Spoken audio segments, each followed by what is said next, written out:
وتحياتي للجميع. منذ حوالي السنة تقريبا وضعت حلقة تحت عنوان 3 مقاربات نقدية للسيرة النبوية. تحدثت فيها عن بعض المحاولات التي قام بها بعض المفكرين لقراءة السيرة النبوية قراءة نقدية. وفي مقدمة هذه التجارب يبرز كتاب الشخصية المحمدية أو حل اللغز المقدس للكاتب والشاعر والمؤرخ العراقي الكبير معروف الرصافي. المولود في سنة 1875 ميلادية والمتوفى في حوالي سنة 1945 في بغداد. طبعا يبرز هذا الكتاب من حيث أنه بالفعل كتاب رائد ومؤسس في مجاله، وطبعا يمكن لمن يريد العودة إلى تلك الحلقة للوقوف على بعض التفاصيل المهمة العائدة سواء للكتاب أو للكاتب، من مثلا التعريف بالمؤلف وظروف التأليف والأسلوب والمنهجية المتبعة وأمور أخرى كثيرة. أما في هذه الحلقة فما سأقدمه لن يكون كمثل مراجعة شاملة أو حتى بانورامية للكتاب، إذ لا يمكن كما أرى الإحاطة بحوالي 700 صفحة من العيار والكلام الثقيل بالفعل في نصف ساعة من الزمن، وإنما سأحاول أن أستصفي من الكتاب الجديد من الآراء والأفكار والمقاربات التي طرحها الرصافي، والتي في نهاية الأمر هي التي تميز هذا الكتاب عن غيره من كتب السيرة التقليدية. لكن قبل أن أبدأ بهذا العرض الموجز لابد من إيضاح بعض النقاط وبإيجاز سريع. فأولا وقبل أي شيء من الضروري القول أن كتاب الشخصية المحمدية ليس كتاب سيرة على النمط التقليدي الذي يتبع أسلوب التمجيد والتعظيم والتقديس، بل ربما على العكس تماما، لأن هذا الكتاب يمثل خروج عن هذا الأسلوب التقليدي بسبب أن مؤلفه تعامل مع التجربة النبوية وقرأ هذه السيرة انطلاقا من كونها حدث أو تجربة تاريخية إنسانية بشرية ممكن تفكيكها وممكن دراستها من خلال المنهجين الشكي والنقدي والمنهجيات العلمية المختلفة، ولم يقارب هذه التجربة وهذه السيرة بكونها كما جرت العادة حدثا متعاليا عن التاريخ وعلى النقد، بمعنى أن كتاب الشخصية المحمدية هو في نهاية الأمر قراءة نقدية، ولا يمكن بأي حال من الأحوال تصنيفه من ضمن القراءات الدينية. ثانيا، الكتاب مربك من وجهين. الوجه الأول أو وجه الإرباك الأول هو لمن لا يملك خلفية جيدة عن الموضوع، أو لمن لم يقرأ مثلا في كتب السيرة النبوية التقليدية. أما وجه الإرباك الثاني فيتمثل في ذلك الحكم الذي قد تخرج به عن خلفية المؤلف وغاياته وأهدافه من وراء هذا الكتاب، إذ من الممكن أن تجده مثلا مسلم مؤمن بنبوة محمد في مواضع معينة، وملحد أو على الأقل ربوبي لا يعترف لا بالنبوة ولا بالدين في مواضع أخرى. ولذلك كما أرى اختلفت الآراء حول الرصافي وحول كتابه، فالبعض يراه مثلا مجاهر برفضه للدين ورفضه للعقيدة ورفضه للنبوة، بينما البعض الآخر لا، يراه مجدد من داخل الدين في مجال قراءة السيرة النبوية، طبعا وتجديدها وتطويرها أو تطهيرها بالأحرى من الأساطير والخرافات والغلو الذي أحيط بشخصية النبي محمد.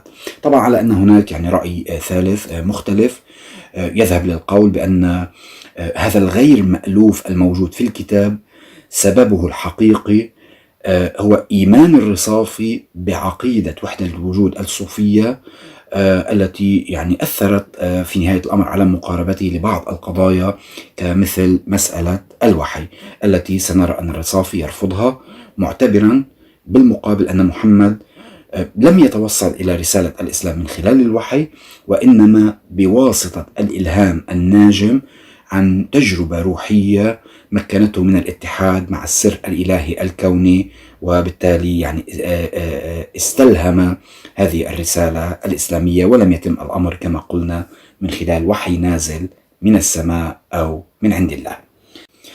طبعا الكتاب من الحجم الكبير كما قلت، ومقسم إلى أقسام وأبواب يعني متعددة، تبدأ من فترة ما قبل ولادة النبي إلى ما قبل البعثة، إلى تجربة النبوة والفترتين المكية والمدنية، ويتناول فيها طبعا الرصافي يعني أمور كثيرة جدا، من تحليله لشخصية النبي إلى تناوله للشريعة والعقائد والطقوس والعبادات والتشريعات.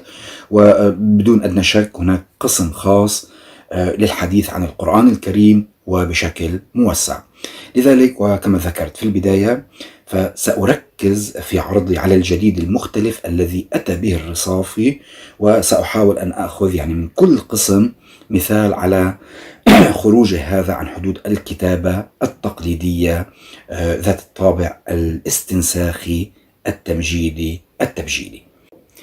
فمنذ الفقرات الأولى ومنذ البداية سنجد أن الرصافي يرفض الرأي الشائع بأن ولادة النبي حدثت فيما يعرف بعام الفيل، هذا العام الذي يقدر عادة بحوالي سنة 570 ميلادية، معتبرا أن كتاب السيرة الأوائل لربما استحسنوا هذا الأمر أو هذا التاريخ لما فيه من رمزية، على الرغم من وجود يعني 11 قولا آخر بخصوص سنة ولادة النبي، وجميعها متضاربة ومختلفة فيما بينها. فلماذا الإصرار على القول بأن ولادة النبي كانت في نفس عام الفيل؟ بعد ذلك سيصدم الرصافي الإيمان التقليدي والمؤمنون التقليديون، وذلك عندما سيقدم صورة عن حياة محمد قبل النبوة يعني مغايرة تماما عما في كل كتب السيرة المختلفة. هذه الكتب التي تصور عادة النبي قبل البعثة بصورة الشخصية المقدرة المعتبرة المعروفة بأمانتها بصدقها بمآثرها المختلفة، وطبعا تروي في ذلك روايات كثيرة جدا، كمثل رواية شق صدر النبي عندما كان طفلا، ومثلا رواية تحكيمه عندما اختلف العرب حول إعادة بناء الكعبة، ومرويات ومآثر أخرى كثيرة. فهذا بحسب رأي الرصافي ما رسخته كتب السيرة التقليدية من صورة نمطية لحياة النبي قبل البعثة في أذهان الناس. أما هو فيذهب لرفض ورد أغلب هذه الروايات المشكوك فيها، والتي كما يقول يشوبها الاضطراب والتناقض، وتفوح منها على حد تعبيره رائحة الأسطرة واللا معقول بشكل واضح.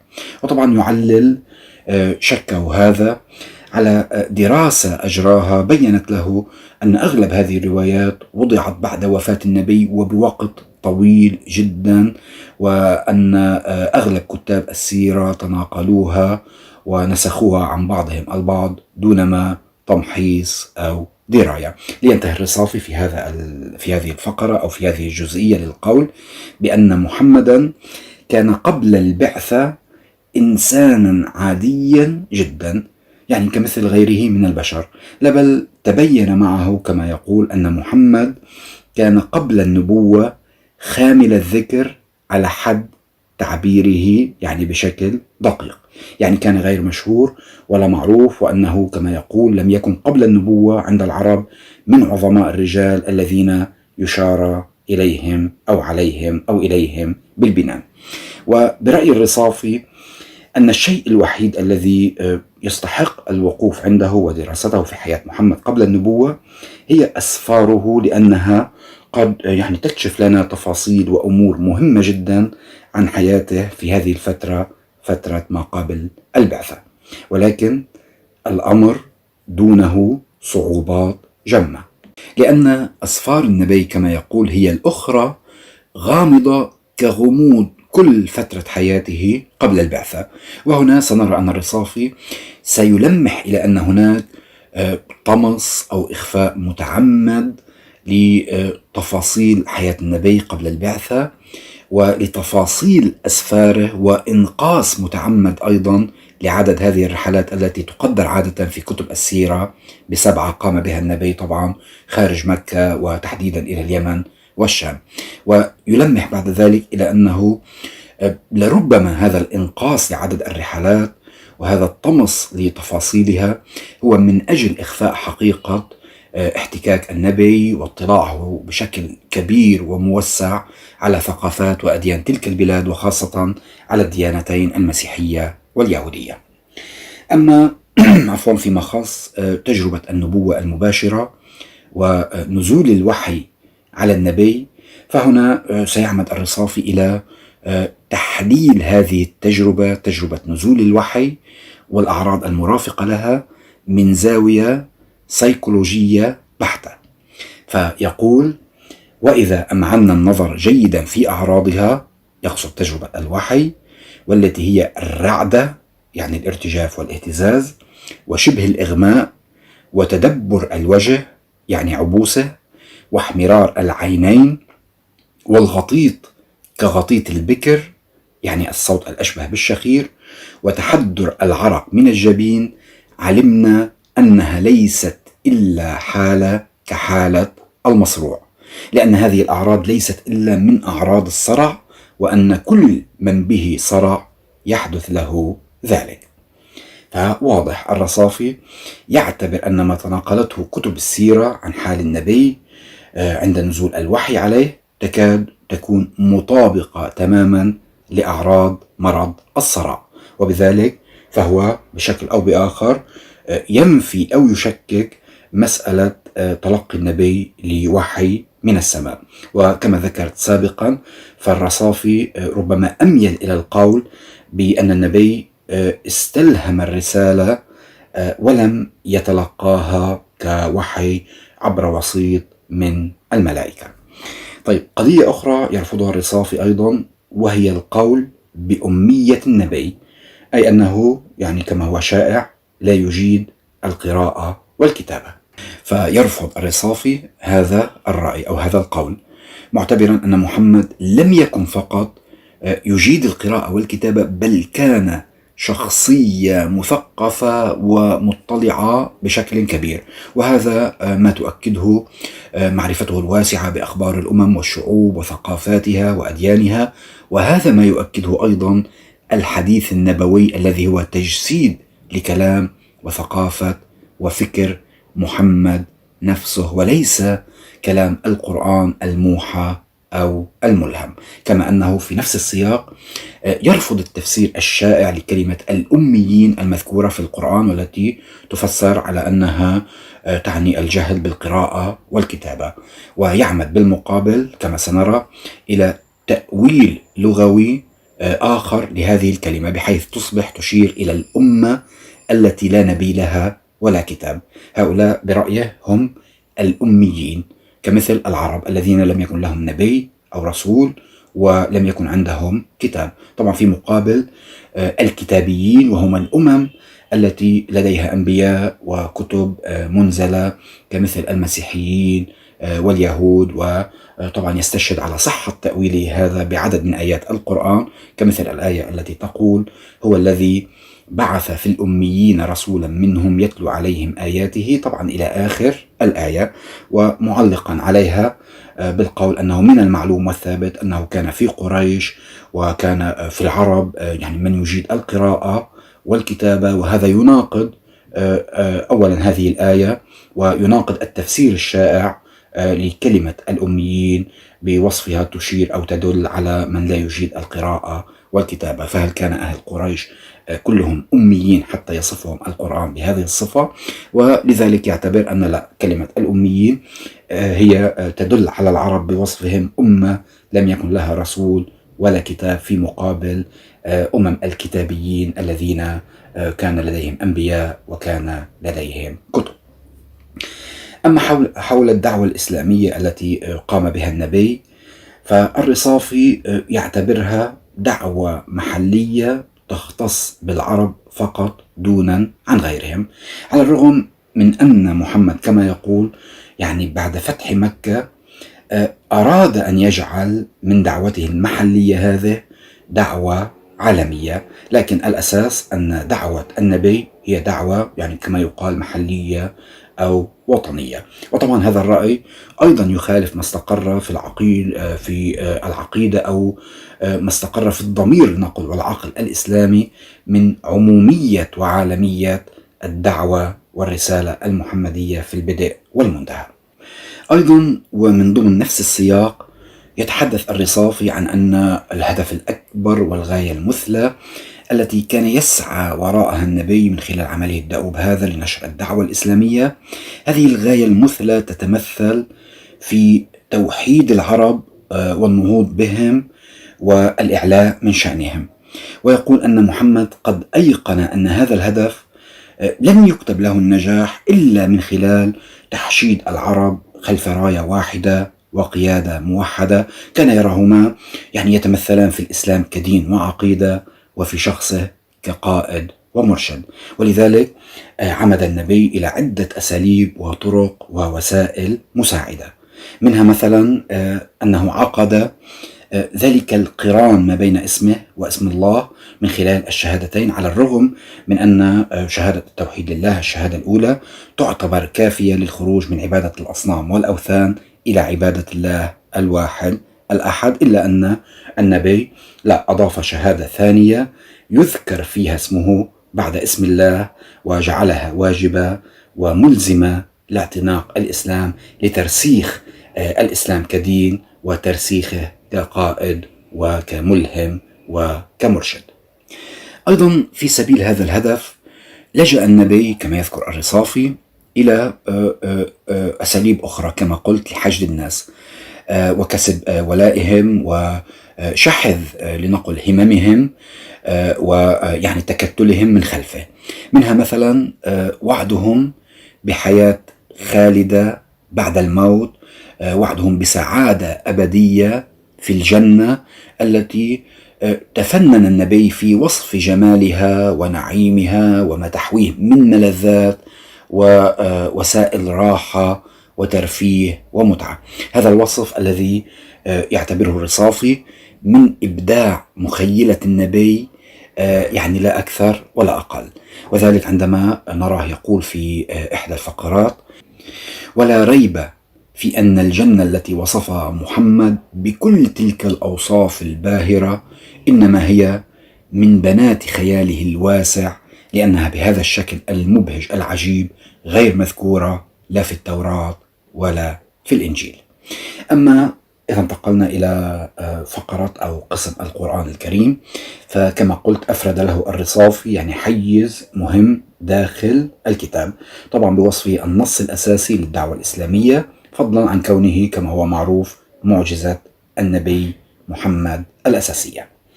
وقبل أي شيء يعني سنرى الرصافي وطبعا انطلاقا من شكه المنهجي في الروايات سيشك أيضا في صحة بعض ما هو موجود في القرآن، وبرأيه أن ما ينطبق على الروايات التي دونت بعد وفاة النبي بزمن طويل ينطبق أيضا على القرآن الذي تناقلته أيضا الألسن ولم يجمع إلا في زمن متأخر يعني هو الآخر.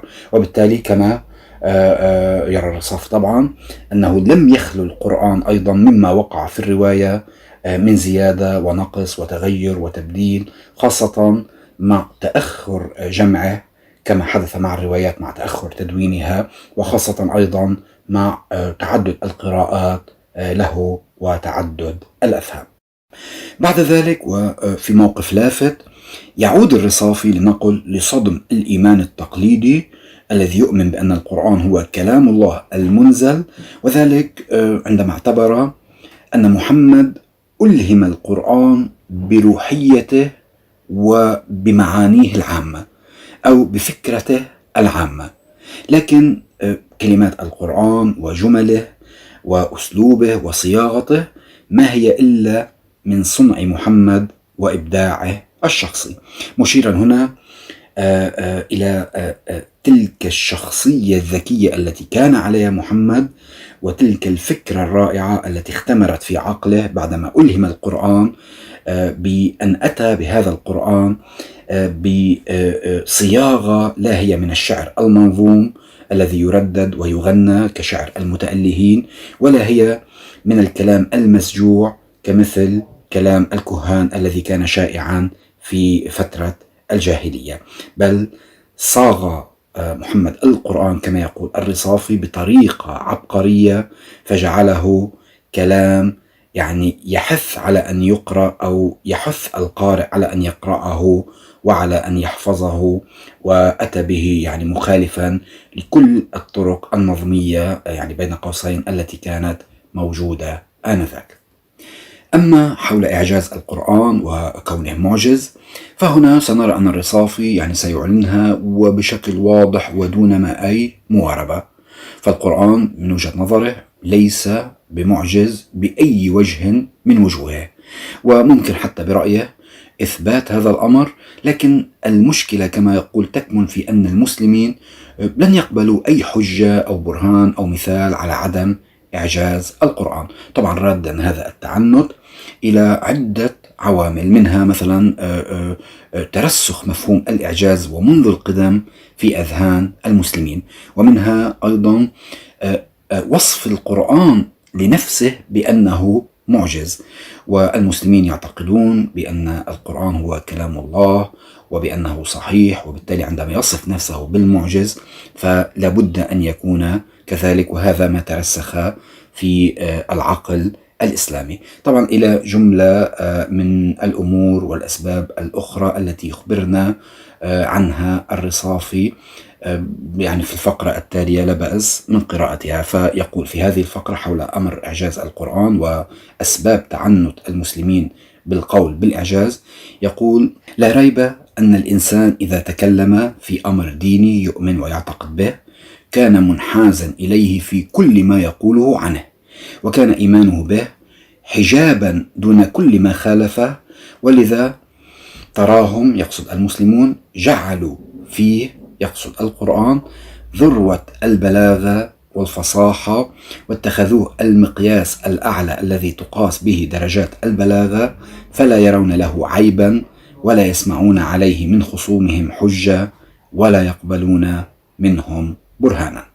ومن ثم ينطلق الرصافي بعد ذلك طبعا في رحلة تمتد لعشرات الصفحات لتفنيد الإعجاز القرآني من وجوه اللغوية والبلاغية وأوجه أخرى، من مثل يعني الأخبار الغيبية التي أخبر عنها القرآن، وطبعا يستشهد في بحثه هذا بالكثير من الاستشهادات والأمثلة والمقارنات والمقاربات التي يعني فعلا تحتاج لوقت طويل لا نقدر عليه في هذه العجالة، ولذلك يعني سأتجاوز هذه الصفحات لأتحدث يعني في نقطة أخيرة حول بعض التشريعات والطقوس التي أتى بها طبعا النبي محمد، وأشار إليها الرصافي في معرض دراسته النقدية هذا. في هذا المجال أولا لا يخفي الرصافي إعجابه بشخصية النبي محمد كمحدث يعني إن صح القول ومجدد ومصلح، وهذه الإصلاحات هذه التجديدات تتمثل في عدة أمور يعني يذكرها الرصافي، كمثل يعني التشريعات التي أوجدها محمد حول مسائل وقضايا كالمرأة والزواج والطلاق والعفة، ومسائل الإرث وتحريم الخمر وتقنين الرق إلى آخره، معتبرا أن النبي يعني في مجال التشريع كان مرنا وكان متفهما للواقع الذي كان موجود في داخله وكل تعقيداته، ولذلك يعني كان أحيانا مثلا يشرع شيء ومن ثم يعود للتعديل عليه بما يتناسب وحاجة الدين وما تقتضيه المصلحة، وهذا هو السبب كما يقول الرصافي لظهور يعني ما عرف مثلا بالناسخ والمنسوخ كدلالة على تطور التشريع وليس على جموده. أيضا سلط الرصافي الضوء على بعض الطقوس والشعائر التي أوجدها وأقرها النبي، معتبرا يعني أن بعضها لا يخلو من فائدة أو حكمة، وبعضها الآخر لا حكمة ترتجى منها، وركز لنقل يعني في هذا الجانب على شعيرة الحج التي هي في الأصل كما يقول عبادة وثنية قديمة عند العرب، ومع ذلك جعلها النبي واحدة من أركان الإسلام الخمسة، على الرغم من أن المتأمل على حد تعبير الرصافي في طقوس الحج وشعائره يعني لا يحتاج إلى كثير عناء ليرى ملائمتها أكثر للعبادة والطقوس الوثنية، يعني أكثر من عبادة التوحيد. إذ كما يقول: ما الفرق بين الأصنام والكعبة المصنوعين من الحجارة، فضلا عن تعظيم حجر آخر واستلامه وهو الحجر الأسود، فضلا عن التمسح بالأركان والسعي بين الصفا والمروة وسائر الشعائر الأخرى التي ممكن كما يقول الرصافي تصنيفها تحت خانة أولا العبادات الوثنية، وثانيا تحت خانة اللا معقول أو اللا عقلانية، ولكن كما يدعي المصلحة آنذاك كانت تقتضي بقائها طبعا لأبعادها الاقتصادية والسياسية والاجتماعية، وهذا ما دفع النبي للإبقاء على شعيرة الحج، لكن مع ربطها بالتهليل والتكبير وذكر الله إلى آخره. طيب، ما زال هناك الكثير يعني من ضمن الجديد الذي قال به الرصافي لنتحدث عنه، ولكن نظرا لأننا يعني أطلنا كثيرا فسأختصر وسأختم يعني بنقطتين أخيرتين. الأولى حول المقدمة، مقدمة الكتاب التي نلحظ فيها مدح وإعجاب الرصافي بشخصية النبي محمد، طبعا لا بوصفه نبي مرسل، وإنما بكونه عبقرية إنسانية بشرية، يعني على طريقة العقاد تقريبا، استطاعت أن تحدث يعني تحولا كبيرا وثوريا في بيئتها، وتجلى ذلك طبعا في تلك النهضة العربية المذهلة، إذا استطاع محمد أن يحول قبائل بدائية متناحرة إلى أمة متحدة دان لها بعد ذلك يعني أكثر من نصف العالم، بما فيهم دول وشعوب وأمم عظيمة ذات حضارات عريقة. وبرأي الرصافي أن هذه هي أعظم معجزات النبي، كما ينوه الرصافي إلى تلك الثورة القيمية والأخلاقية التي قام بها النبي محمد، وعملت يعني على الارتقاء بالمجتمع العربي على المستويات الأخلاقية والسلوكية، ليصف النبي في النهاية بأنه أوتي من العقل والذكاء والحزم والصبر والإصرار ما لم يؤتى أحد غيره في زمنه. النقطة الثانية وبسرعة أيضا هي حول بعض الردود التي وجه بها كتاب الشخصية المحمدية ومؤلفه. فواقعا يعني تصدى العديد من العلماء والكتاب للرد على ما ساقه الرصافي من شبهات وشكوك داخل كتابه، وبشكل إجمالي يعني سلكت أغلب هذه الردود، وركز أغلب هؤلاء المنافحون عن العقيدة وعن النبي يعني ركزوا أكثر ما ركزوا على مسألتين أساسيتين في معرض ردهم. المسألة الأولى هي حول تهافت وتناقض الرصافي في المنهجية التي قال بأنه سيتبعها، من حيث أنه قال أن المرويات التي دونت يعني بعد عصر النبي ليست جديرة بالثقة للاعتماد عليها في استقصاء أحوال وأخبار النبي، ولذلك هو سيكتفي فقط مثلا بالقرآن الكريم. لكننا نجد من جانب آخر أنه لا، عول كثيرا على السيرة الحلبية، وهي كما نعلم يعني مصدر متأخر أكثر من تلك الروايات بكثير، إذ أن السيرة الحلبية يعني يعود تدوينها أو كتابتها أو تأليفها إلى القرن السابع عشر الميلادي، وهذا طبعا تناقض منهجي فاضح. إذ كيف يمكن أن نرفض الروايات المتقدمة ونقول أنها مشكوك فيها مثلا وغير جديرة بالثقة، بينما نأخذ ونستشهد بما جمعه المتأخرين من روايات وأخبار. كذلك يناقض الرصافي نفسه يعني في موضوع الشعر الجاهلي، حيث اعتبره وعلى طريقة طه حسين أنه من المنحول والمنسي والمفقود. ولكننا أيضا سنفاجأ به في موضع آخر، يقول أن القرآن أخذ من الشعر الجاهلي وأخذ من بعض الشعراء قبل الإسلام، يعني بعض أخبار الأمم والأنبياء السابقين. طبعا إضافة لتناقضات كثيرة يعني يضيء عليها من رد على الرصافي، ويقولون أنها تعتمر داخل هذا الكتاب الذي يعني كما يبدو برأي هؤلاء أن مؤلفه تعمد سياسة الانتقاء والاقتطاع للأخبار والمرويات والآراء، وشكلها وصاغها بأسلوب يعني يوافق رأيه هو وما يرمي إليه من وراء الكتاب، وبالتالي لم يلتزم بالمنهجية التي تعهد هو أصلا يعني العمل من خلالها.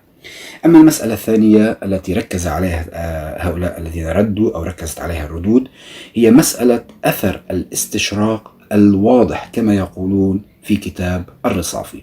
الرصافي الذي كما يذهب البعض للقول أنه اطلع على أغلب كتب المستشرقين الناقدة للدين وللقرآن ولشخصية النبي، وذلك إبان إقامته في الأستانة ولفترة يعني طويلة من الزمن. وطبعا هناك أجاد اللغة التركية التي يعني نقل إليها عدد كثير من هذه المؤلفات الاستشراقية في ذلك الوقت. بالتالي ما يقال عن جديد أتى به الرصافي في مجال السيرة النبوية، يعني كما يقول هؤلاء الذين ردوا، لا يعدو كونه مجرد آراء استشراقية معادية ومتعصبة في مقاربتها الغير منصفة أبدا للتجربة الإسلامية أولا وللتجربة النبوية ثانيا. ويظهر هذا النفس الاستشراقي يعني عند الرصافي في مواضيع أو في مواضع متعددة جدا، كمثل رأيه في أعراض النبوة، وهو رأي استشراقي يعني قديم ومعروف وتناقله الكثير من المستشرقين، وأيضا كمثل رأيه في انتشار الإسلام بحد السيف، وهي طبعا حجة أو وهو طعن استشراقي أيضا قديم ومعروف على الإسلام، طبعا إلى أمور أخرى كثيرة يعني نقلها لنقل الرصافي عن المستشرقين أو استلهمها من الكتابات الاستشراقية. لينتهي هؤلاء بسؤال جد مهم، وهو أنه هل الإتيان بجديد في دراسة السيرة النبوية يتم من خلال التعويل على كتب وآراء ومنهجيات استشراقية متعصبة وطاعنة أصلا في الإسلام ونبي الإسلام؟ فهذا هو يعني شكل الرد الثاني، وهو تأثر الرصافي بالاستشراق بعد الرد الأول أو أسلوب الرد الأول الذي ركز على التناقض في المنهجية التي أراد أو تعهد الرصافي بالالتزام بها. طبعا إضافة لكل هذا يعني هناك بعض من الأصوات والآراء التي تشكك أصلا بنسبة هذا الكتاب لمعروف الرصافي، وهذه طبعا يعني قصة أخرى وطويلة ومتشعبة ولا وقت أبدا يعني للدخول فيها ولو لمجرد يعني طرح الرأي. فختاما أنا طبعا أشكر استماعكم وأعتذر عن الإطالة رغم محاولاتي المستميتة للاختصار والإيجاز، وإلى اللقاء. أهلا بكم أصدقائي الأعزاء، وكما وعدنا سابقا يعني إن إحنا هنتكلم عن الشخصية المحمدية، وأرجو يعني أوفي كثير من الوعود اللي بوعد بيها بالكلام في مواضيع بتتفرع أحيانا والله، وساعات أثناء ما أنا بتكلم بتطلع بعض المواضيع اللي محتاجة إن إحنا نتناولها بشيء من التفكير. الشخصية المحمدية كتاب لمعروف الرصافي اللي فكّرنا بيه الأخ إسراج حياني في القصة بتاعته، إن هو يعني اللي عمل له تأثير في عقله، إنه ألقى في قلبه بذور الشك في الرسالة المحمدية، وبعدين يعني شاف في الكتاب بعض الملاحظات. الحقيقة الكتاب تفكير يعني نقدي للسيرة النبوية، ووعدت أيضًا إن إحنا هنعمل السيرة زي ما عملنا يعني قراءات في حاجات كتير، منها مباهج الفلسفة، منها كتب في فلسفة التاريخ، منها كتب في بعض النصوص الدينية الإسلامية والمسيحية واليهودية، فهنعمل أيضًا يعني قراءة في سيرة النبي محمد. الكتاب يعني معروف الرصافي بيتكلم في الكتاب آآ يعني يقول وعامل هو قصيدة في ذلك، يعني أصبحت لا أقيم للتاريخ وزنا ولا أحسب له حساب، لأني شايفه هو أو يعني رأيته. طبعا هو لغته عالية جدا وفصيحة، رجل شاعر يعني. ممكن نحكي نبذة عنه بعد ما نقرأ المقدمة اللي هو عملها. لا أصبحت لا أقيم للتاريخ وزنا ولا أحسب له حسابا، لأني رأيته بيت الكذب ومناخ الضلال، يعني المكان اللي ينيخ فيه الضلال، ومتشج ومتشجم أهواء الناس. إذا نظرت فيه كنت كأني منه في كثبان من رمال الأباطيل، قد تغلغلت في ذرات ضئيلة من شذور الحقيقة. شوف التشبيهات الجميلة يعني. ولئن أرضيت الحقيقة بما أكتبه لها لقد أسخطت الناس علي. لو أنا يعني سعيت إن أنا أقول الحقيقة اللي أنا معتنقها وبصدق وبإخلاص، ناس كتير هتزعل، ولكني لا يضرني سخطهم إذا أنا أرضيتها، وكما لا ينفعهم كما لا ينفعهم رضاها إذا كانت أبصارهم غشاوة من سخطهم علي. يعني إذا كان في هم يعني مش هينفعهم رضاء الحقيقة لو هم ساخطين، وعلى قلوبهم أكنة من بغضهم إياي. فإن قلت أيها القارئ الكريم، من يضمن لي لك أنك ترضى الحقيقة؟ وهل رضاها عنك فيما تكتبه عن هنا إلا دعوة مجردة؟ يعني وما رضاها عنك يعني أنت مش راضي عن الحقيقة دي إلا مجرد يعني إيه. كلنا لو حد سألته يعني تحب الحق والّا ابن عمه؟ هيقول لك أحب الحق. لكن وقت الجد إذا كانت هذه الحقيقة تجرح شعورك أو تؤذي مشاعرك أو تأخذ بعض مما تراه أنت مكتسبات وحقوق، ساعتها هتنقلب، وهنا تكمن المشكلة. آمم، فبيقول أنا يعني هابقى غير مُكترث وهاهتم إن أنا أقول الحقيقة واللي يحصل يحصل. وهو حتى آثر السلامة معروف الرصافي إنه هو قال الكلام ده يتنشر بعد ما أموت، ولكني سأحتمل الأذى في سبيل الحقيقة، وإلا فليس لي أن أهتف باسمها ولا أن أدعي حبها كما يدعيه الأحرار. وإن كنت ميتا فلا ينالني من سبابهم خير كما لا ينالهم منه خير، فإن سب الميت لا يؤذي الحي ولا يضر الميت، كما قال محمد بن عبد الله عظيم عظماء البشر. كتب ده في الفلوجة في تموز سنة 1933، يعني في صيف فيما أظن، يعني على ما أذكر من الشهور. تموز من الشهور الصيفية كما هو معلوم، و في أو الربيعية يعني في عز الصيف كتب هو هذا الكلام. المهم معروف الرصافي. مين هو بقى معروف الرصافي؟ وقبل يعني ما ندخل في الموضوع، معروف الرصافي شاعر عراقي كبير، من أشهر الشعراء العراقيين، من أسرة مختلفة. يعني أمه يقال إنها تركمانية وأبوه كردي، وكما قرأت يعني في الكثير من الأماكن كردي، ولكن منتسبين لآل البيت أيضًا. يعني فهو يعني يعتبر من الأكراد الذين يدعون الانتساب إلى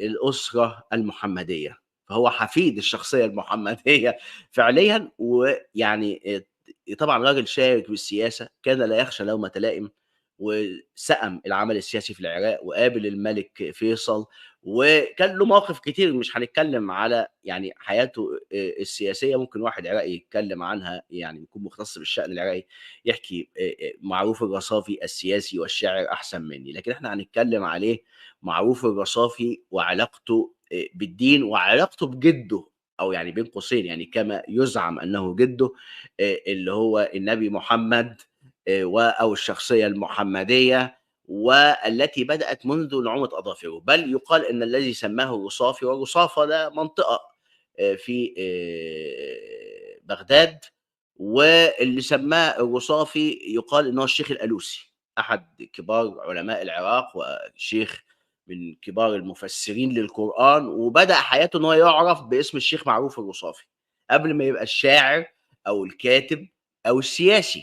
فمعروف الرصافي في الأساس كان إيه؟ كان شيخ دارس العلوم الدينية، فهو راجل يعني إيه، مش بينتقد الخطاب الديني أو الشخصية المحمدية من الداخل كانتقاد مثلًا مستشرق أو شخص ملحد، لأ ده كان شخص شديد الحب للشخصية المحمدية، يريد أن يكون رجل دين، قرأ على كثير من الشيوخ أشهرهم الشيخ الألوسي الذي اكتسب منه اسمه.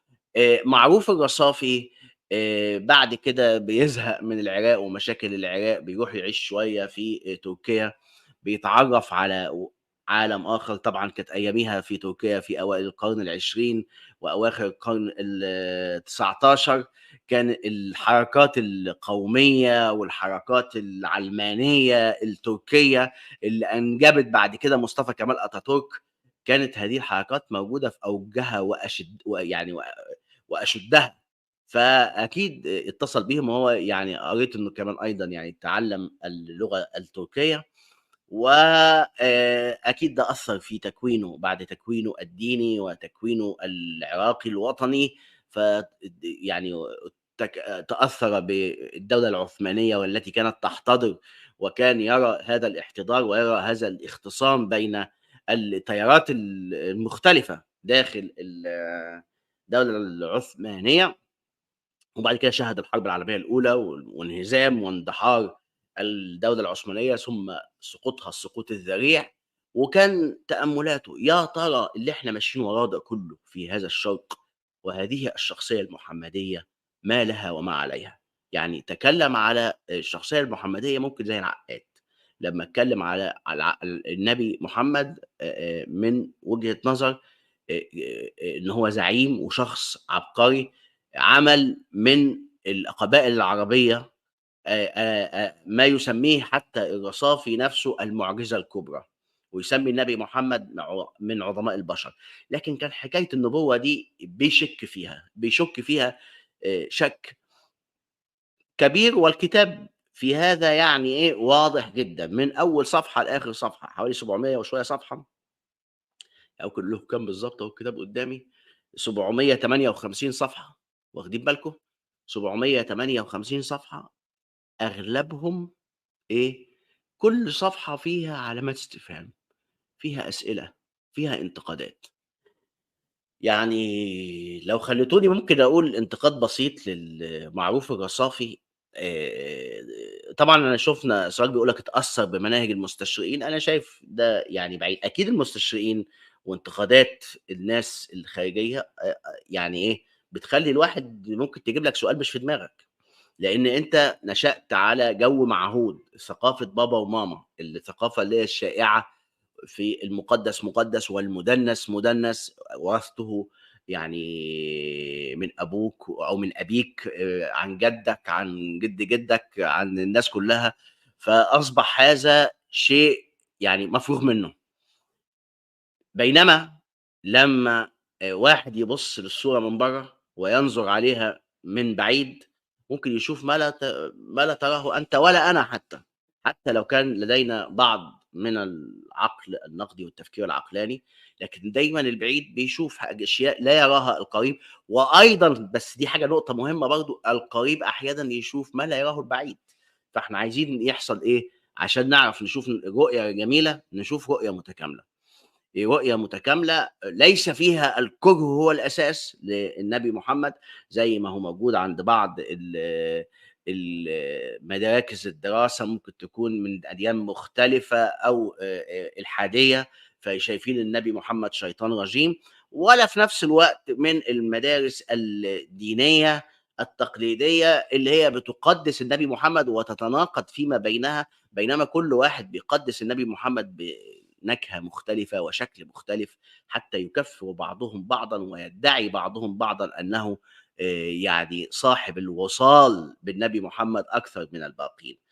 التكامل واستيعاب هذا كله مهم جدا في ان احنا نستطيع ان احنا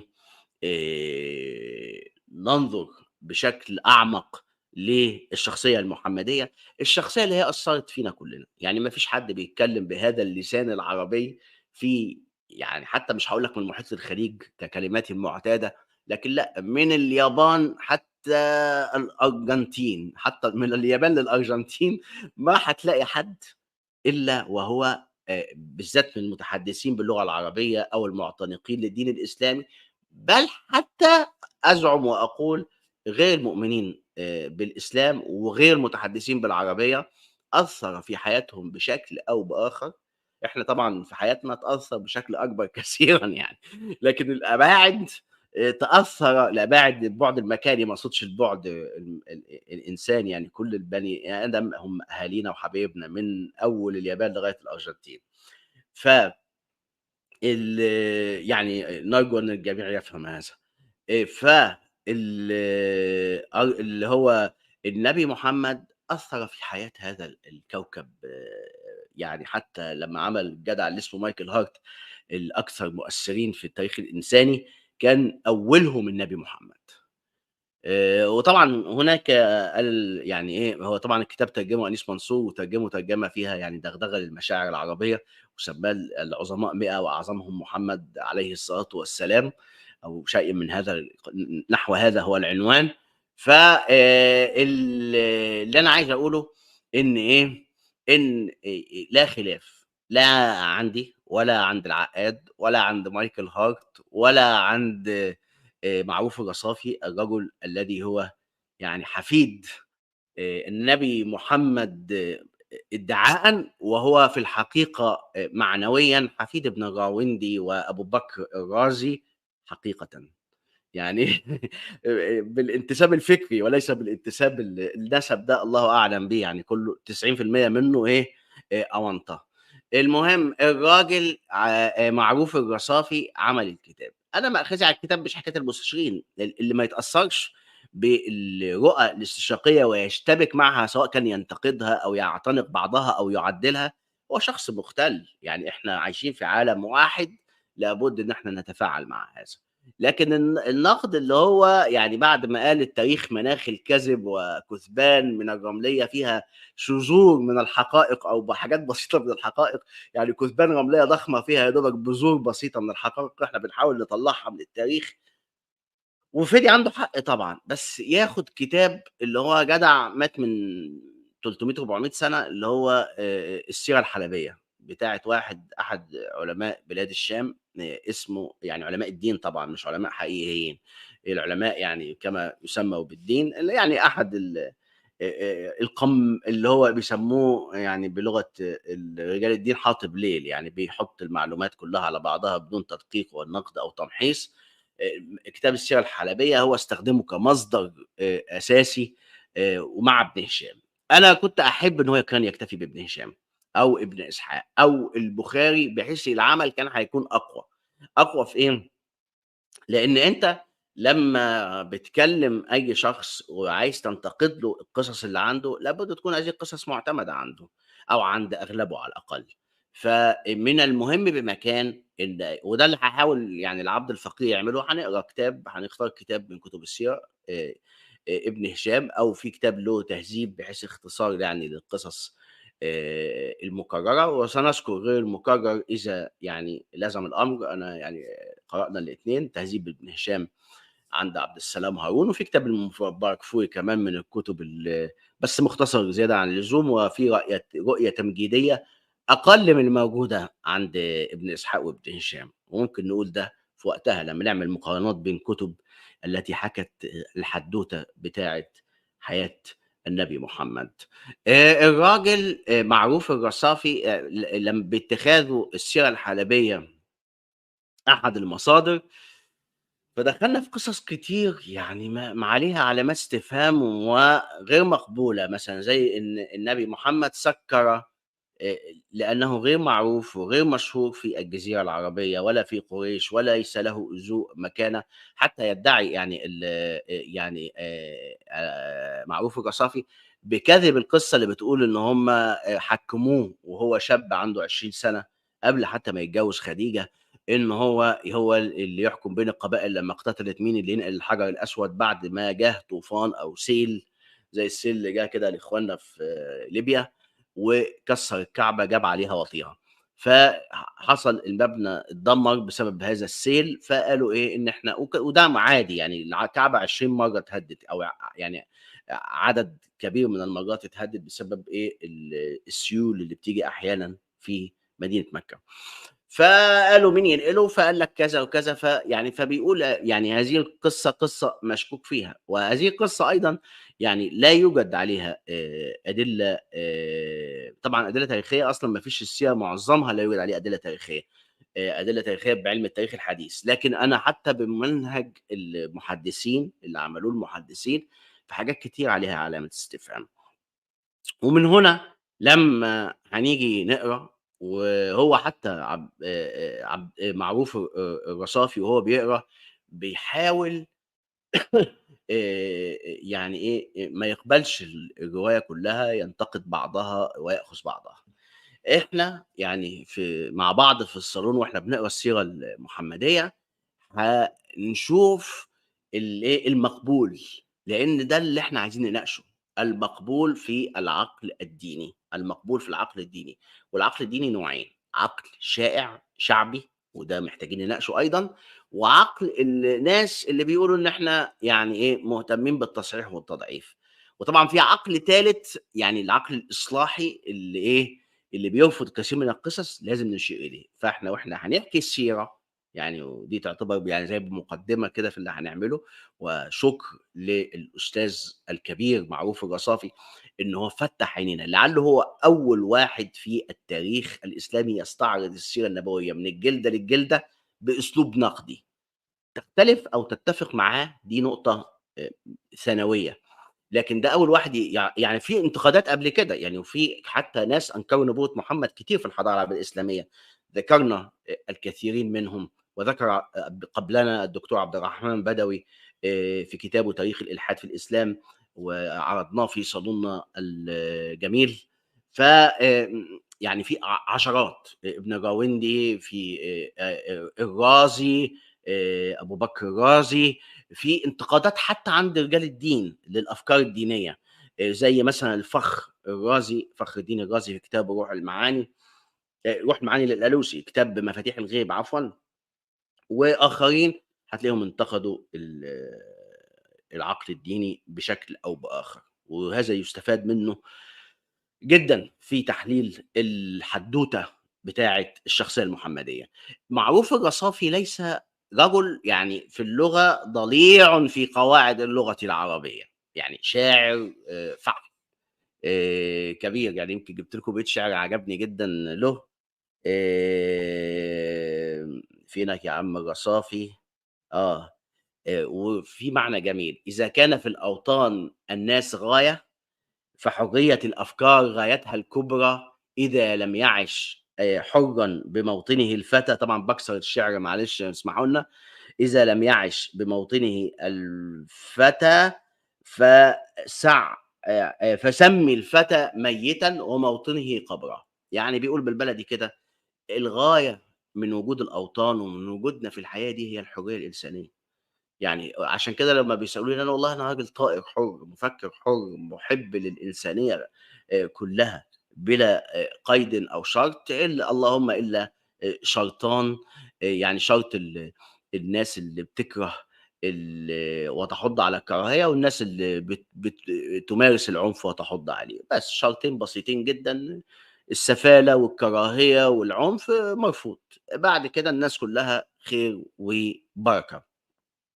فإذا كان في الأوطان، الناس هم إيه غاية الوطن؟ إيه معنى الوطن؟ يعني لو مثلًا أي دولة دي مثلًا دولة كندا ما فيهاش مواطنين ولا هنود اللي ما يسمى بالهنود الحمر بين قوسين عشان الناس بتزعل، أو يعني السكان الأصليين لكندا يعني كندا قبل ما يروح لها الجنس البشري، هي مجرد قطعة أرض فارغة زي مثلًا القطب الجنوبي أو بعض الجزر المنعزلة الصغيرة التي لا يوجد عليها أي شكل من أشكال الحياة الإنسانية في أواسط المحيط الهادي، فهي مجرد قطعة أرض. الأرض الوطن بييجي بالذين يستوطنون فيه ويعيشون فيه ويعطونه القيمة. وسمي هذا بقى أي بلد، عايز تقول مصر، تقول العراق، تقول المغرب، البلد بناسها مش بترابها، يعني البلد بالبشر وما فعله البشر فوق هذه القطعة من الأرض. والغاية من وجود الأوطان هو الإنسان، وأفضل شيء للإنسان هو الحرية، فإذا لم تكن الحرية هي سمت هذا الإنسان، فسمي إنه عايش أكنه مسجون، أكنه ميت، يعني ميت، الإنسان بلا حرية هو ميت. والأرض التي تحوي الميت، ماذا تكون الأرض التي تحوي الميت أيها الأصدقاء؟ الأرض التي تحوي الميت هي القبر، فسمي الموطن ساعتها قبر. هذا ما يقوله إيه معروف الوصافي. فالراجل الحقيقة له بعض الحاجات جميلة جدًا، يعني في عروضه المختلفة التي سنعرض منها أشياء يعني كثيرة. والراجل كتبت عنده يعني هو في الهوية اللي بتعجبني التي تستهويني، يعني إيه فيه دماء كردية، دماء عربية، دماء تركمانية، دماء طبعًا وهو عراقي الموطن، يعني وده فكّرني بحالي شوية، يعني إن الواحد فيه جذور مختلفة، ولكن طبعًا أنا مصري أولًا وأخيرًا، وليه فيه جذور أكيد طبعًا مصرية، جذور عربية، جذور تركية جدي للوالدة زي ما قُلت قبل كده، يعني فالإيه هذه التشكيلة تجعل الإنسان منتمي لموطنه أولًا وللجنس البشري أولًا مكررًا، يعني لموطنه أولًا وللجنس البشري أولًا مكررًا، يعني أنتم عارفين في المدارس لمّا الواد ينجح كده الاتنين يجيبوا نفس الرقم، يقول لك ده الأول وده الأول مكرر. أول الوطن لفضله علينا وحُب ونشأتنا فيه وأهالينا، وزي ما بنقول الوطن دايمًا إيه بالناس. الناس الحلوة اللي عايشة فيه، أقاربك، أصحابك، هو ده الوطن الذي تشعر فيه بأنك في الشوارع اللي لعبت فيها وأنت صغير، أو النوادي أو على حسب يعني حالة الشخص الاجتماعية يعني، في الحارة والّا في الشارع والّا في النادي والّا في أي حاجة يعني. المهم واللي ما لوش خير في أهله وما لوش خير في بلده وما لوش خير في أي حاجة تانية. المهم هذه الهوية المشتركة جعلت وبعدين كمان نسبوا المحمدي. يعني كل هذا جعل الراجل يعني يبقى عنده رغبة في الإيه، في النقد العميق ويتحرّى النقد آآ يعني يتحرّى النقد بما فيه فائدة للمجتمع اللي هو يعتبر ابن له. فبيحكي قصص كتير، يعني في الكتاب مثلًا بيقول كلمة الموقف ده هنبقى نحكيه بعدين يعني، اللي هو لمّا كان أبو بكر أبو طالب والّا إيه، اللي هو أبو علي وعم النبي بيموت، فبياخد الحكاية بتاعة قولوا كلمة يعني تملكون بها العرب وتدين لكم بها العجم، يعني كأن النبي محمد من أول يوم ودعوته مختلطة فيها السياسة بالدين، من وجهة نظر الرشافي ومن وجهة نظر القصة هذه لمّا قالوا له قُل يعني لو عايز فلوس ندّي له، لو عايز كذا، لو عايز ستات حلوة نجيب له ستات، يعني اللي هو عايزه نعمله له، بس ما يعمل لناش مشاكل ويسفّه أحلامنا ويسُب آلهتنا وكده وبتاع. فهو بيقول لهم قولوا لي كلمة وأنا يعني إيه، أخضّ عليكم الجزيرة العربية دي كلّها وما حولها. فهنا بياخد دي الوصافي وبيقول إن المشروع وبعد كده قال نفس الكلام ده أهو خليل عبد الكريم في اللي هي دولة قريش، الكتاب بتاعه اللي كنا ناقشناه زمان هنا أيضًا، وكتاب أيضًا سيد القمني بتاع إيه، الحزب الهاشمي. فليهم سَلَف في هذا، وهو الشاعر الكبير معروف الرصافي، كلمة تملكون بها الإيه، العرب. برضه بيرفض حكاية بيقول إن النبي محمد يعني كُتب السيرة عظّمت الجوانب الحياتية والشخصية له، وقالت عليه إن هو يعني كأنه إيه، عارف فكرة إعداد البطل والمأساة اللي هيتحوّل منها البطل بقى ويظهر في آخر الفيلم، بيقول القصص دي يعني هي قصص أسطورية بتحصل مع كل العظماء، فلازم يجيب لك كده flashback ويبيّن لك بقى إن هو إيه، كان عنده بوادر من النباهة وبوادر من الإيه، من اللي هو يعني مقبول في قومه بشكل استثنائي، وإن هو يعني لا يوجد مثله في قريش، بينما هذا غير حقيقي لأنه هو أصلًا يعني ما كانوش من الناس اللي بيقعدوا في دار الندوة، يعني دار الندوة كان يقعد فيها وجهاء القوم وكبار قريش، ويستثني ذلك بعض الشباب ذوي النباهة والوجاهة اللي كان من ضمنهم أبو الحكم عمرو بن هشام. يعني كما جاءت في القصص بتاعة السيرة، فبييجي الوجهاء وذوي النفوذ والكلمة، فالنبي محمد لم يكن من هؤلاء، وكان هو يعني إيه، يعمل في رعي الغنم كما جاء برضه في بعض القصص في السيرة لأبي طالب أو لغيره من بني هاشم، و معظم وقته خارج يعني زي ما حتى يعني عمر وغيره من الناس اللي هم ما كانوش من زبدة المجتمع القرشي، يعني الكريم of cream يعني زي ما بيقولوا كده الطبقة العُليا في المجتمع القُرشي، فهو ابن عيلة لكنه كان فقيرًا حتى يعني جابوا الحكاية اللي أنا مش مرتاح لها أوي، إن هو سكّروا أبو خديجة علشان يوافق على زواجها بالنبي محمد، بعد أن تزوّجت رجلين من سادة قريش. فكان النبي محمد ليس من سادة قريش، يعني أصبح بعد ذلك طبعًا سيد سادات قريش لكن أنا باتكلم في الأول يعني flashback فflashback لأ، لم يكن سيدًا في قريش، وكان النبي محمد كان يعني يعمل في تجارة خديجة وسافر العديد من المرات، وهنا يلقي الضوء معروف الرصافي، ماذا كان يحدث في هذه الرحلات؟ طبعًا هو يرفض الفكرة بتاعة أمية النبي. وأنه لا يقرأ ولا يكتب، وطبعًا ظاهر القرآن يعني ما واضح فيه هذا المعنى، لأن بيقول مثلًا هو الذي بعث في الأميين رسولًا منهم، النبي الأمي أي من الأمة الأمية، وليس معنى أن أمتي أمية أنني لا أقرأ ولا أكتب، أنا من أمة من مجموعة من الناس كلّهم ما بيعرفوش يكتبوا ويقروا، فأنا لو باكتب اسمي فهابقى بالنسبة لهم يعني شخص مثقف عظيم، وهذا يعني إيه، يجعلني برضه من هذه الطائفة التي هي مشهورة بالأمية، فحتى في الحديث النبوي أيضًا نحن أمة أمية لا تقرأ ولا تحسب، لمّا حصلت مشكلة خاصة بالهلال بتاع رمضان لن نخوض فيها، فنحن أمة أمية لا نقرأ ولا نحسب، وأكيد في كتير من الناس بتشتغل بالتجارة والحساب، وكتير من الناس بتعمل إيه، كتير من الناس من هذه الأمة الأمية كانت تقرأ، ومين اللي كتب القرآن أصلًا يعني إذا لم يكن النبي محمد فأكيد كتبه له كاتبون، من ضمنهم معاوية وعبد الله بن سعد بن أبي الصرح وغيرهم.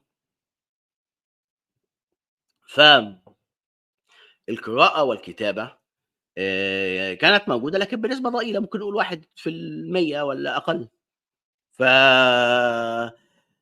الموضوع القراءة واطلاع الرسول، وطبعًا ده كله بيبني في بناء الشخصية المحمدية أيضًا.